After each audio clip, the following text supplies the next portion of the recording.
Women writers. We've reviewed a couple of women writers already, even read excerpts from their work, but there are a few that I want to make sure that you remember for the exam. We might not have mentioned their name specifically yet, so I want to make sure you know. This woman is Margaret Atwood. She's a Canadian author, and instead of calling her work science fiction, which she's received numerous awards for, she likes to call her work speculative fiction, which I think is excellent. She defines it as things that haven't happened, as opposed to things that can't happen. She sees that as a difference between science fiction and speculative fiction.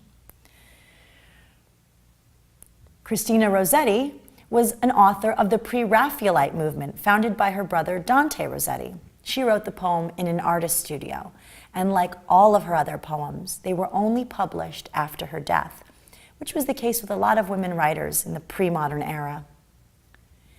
Emily Dickinson and Elizabeth Browning from England, and Catherine Mansfield wrote short stories and was from New Zealand. The reason why I tell you their national heritage is because the test actually wants you to know. It's important for you to even remember this kind of fact, like Mansfield is from New Zealand. That could show up on the test, so make sure that you remember it. Emily Dickinson is a renowned poet and one of my favorites. I'd like to read to you a poem of hers. Her first line of every poem was the title of those poems, so similar to that. This poem is called Hope is a Thing with Feathers. Hope is the thing with feathers that perches in the soul and sings the tune without the words and never stops at all. And sweetest in the gale is heard, and sore must be the storm that could abash the little bird that kept so many warm. I've heard it in the chillest land and on the strangest sea, yet never in extremity it asked a crumb of me. That is the end of this module and all of the units on literary periods. It's so important for you to review all of this information, and I know it is a lot.